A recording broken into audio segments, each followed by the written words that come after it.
सहायक आचार्य भर्ती को लेकर के एक बहुत ही बड़ी अपडेट आ रही है। और ये जो मैं अपडेट आपको देने वाला हूँ बहुत ही ज़्यादा इम्पोर्टेंट होने वाला है, क्योंकि आज मैं जो चीज़ आपको बताने वाला हूँ आपको हैरान करेगी। अगर नॉर्मलाइजेशन को लेकर के जो चीज़ें सामने आ रही है, प्लस में कोर्ट में सुनवाई होने वाला था। सुनवाई तो उस दिन नहीं हो पाया, फिर से सुनवाई हुआ।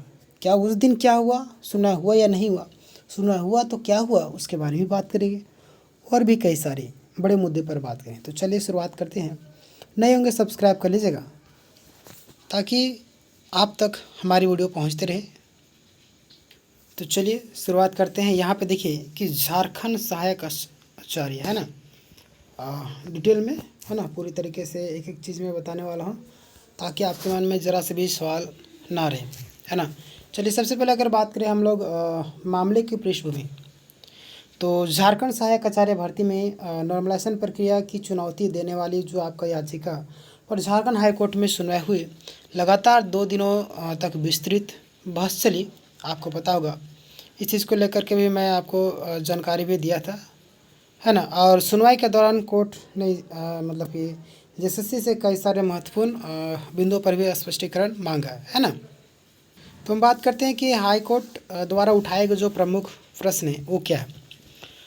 पारा एवं नॉन पारा अभ्यर्थियों का जो नॉर्मलाइजेशन वाला मामला, कोर्ट ने जेएसएससी से पूछा कि क्या पारा शिक्षक एवं नॉन पारा अभ्यर्थियों का जो नॉर्मलाइजेशन अलग अलग किया गया या एक ही किया गया, या दोनों वर्गों का एक साथ नॉर्मलाइजेशन किया गया। मतलब कोर्ट के द्वारा जेएसएससी से पूछा गया, आपने जब नॉर्मलाइजेशन की जो प्रक्रिया अपनाया तो दोनों को एक साथ में मर्ज कर दिया, मतलब कि एक ही साथ किया या अलग अलग, है ना। ये सवाल कोर्ट के द्वारा जेएसएससी से पूछा गया। यदि अलग अलग किया गया तो उसका आधार एवं नियम क्या था। मतलब कोर्ट के द्वारा पूछा गया कि मान लेते आपने अलग किया, तो अलग किया तो किस आधार पर किया, और मान लेते हैं कि एक ही साथ किया, मतलब कि यदि संयुक्त रूप से किया गया तो उसकी प्रक्रिया क्या थी, समझ रहे।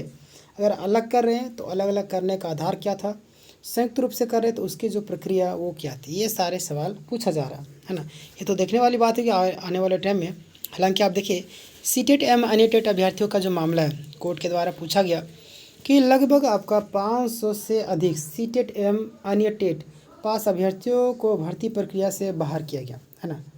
लगभग 500, समझ रहे, इतने सारे अभ्यर्थी मायने रखता है। हमारे यहाँ पे 583 पद निकला था, है ना। आपसे भी जान रहे किसके बारे में बात कर रहा हूँ।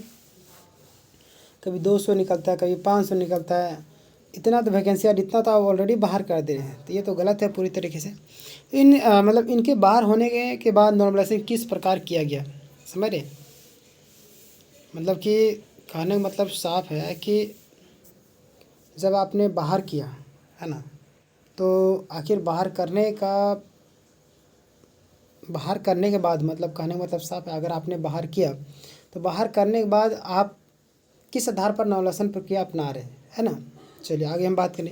हालांकि यहाँ पे 50,000 लिख दीजिए इसको, है ना, 50,000, क्योंकि यहाँ पे 500 अधिक लिख दिया है, 500 नहीं 50,000 से अधिक लिखना चाहिए था।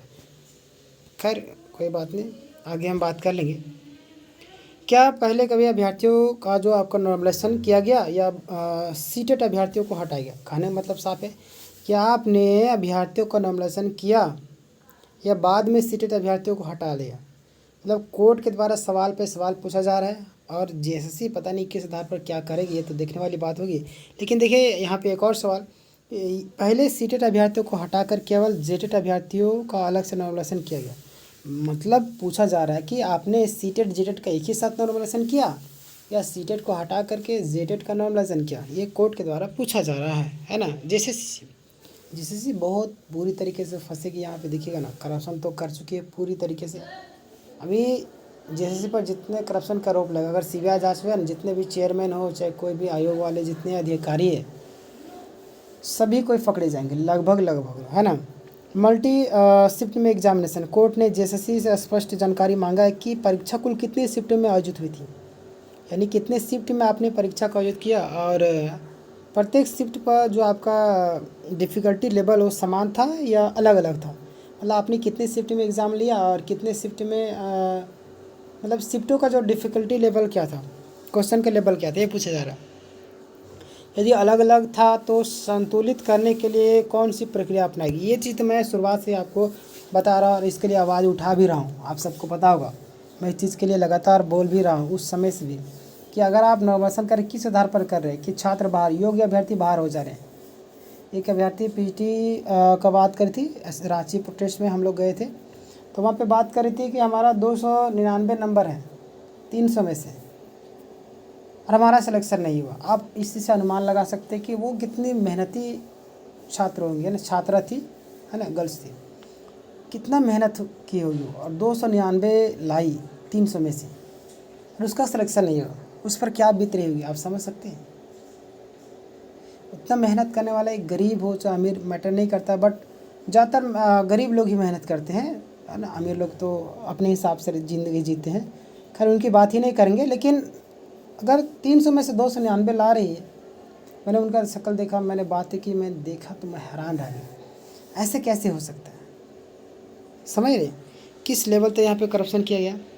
क्वेश्चन पेपर सीट्स यानी ABCD, कोर्ट ने पूछा क्या प्रत्येक शिफ्ट में ABCD सेट उपलब्ध थे, क्या सभी सेटों के प्रश्न समान थे, क्या मतलब कि केवल प्रश्नों का जो आपका जम्बलिंग बदला गया था, मतलब कहना मतलब सर सभी का तो प्रश्न उपलब्ध पूछ रहे हैं ना, कि ABCD में आपको पता है कि जम्बलिंग किया था, A वाला B में कर दिया, B वाला A में कर दिया, इस तरीके से शिफ्ट वाइज कर दिया, तो आप सभी जानते हैं।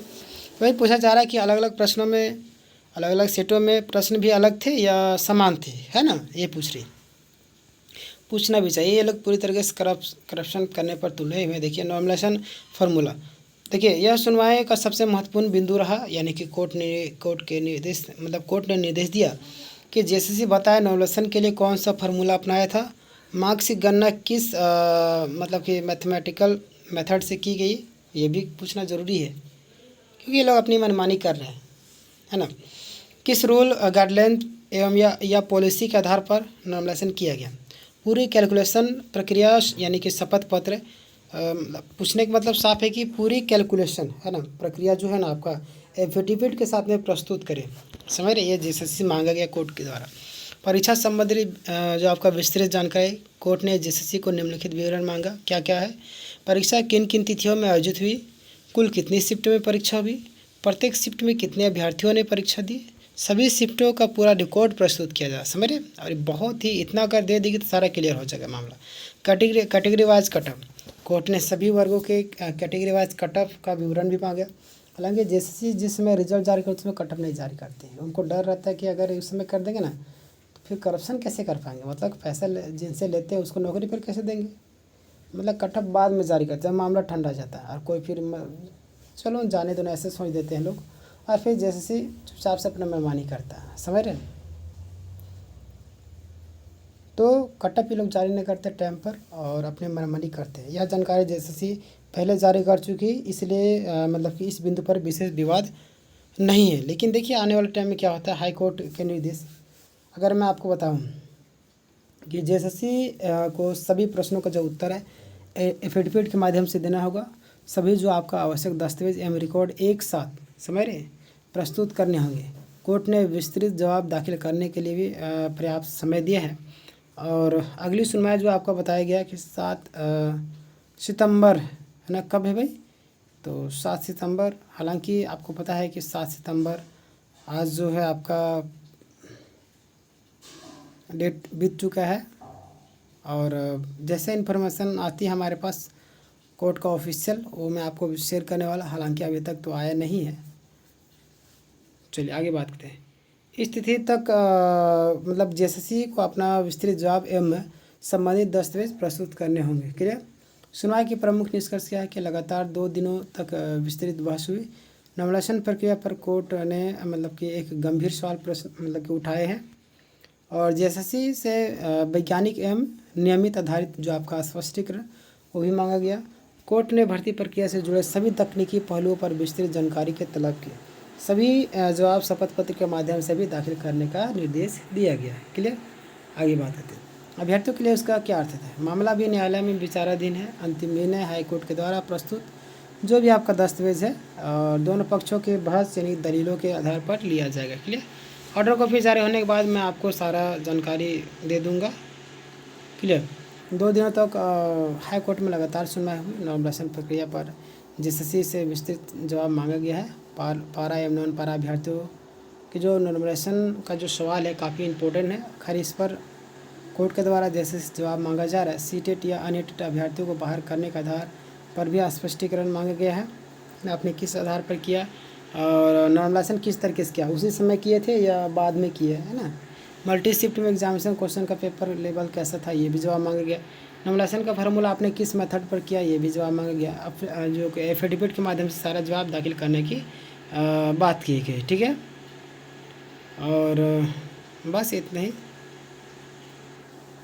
तो ये था आज का पूरा अपडेट। आपके मन में कुछ सवाल है ज़रूर मुझे पूछिए। अभी तक आप हमारे चैनल में नए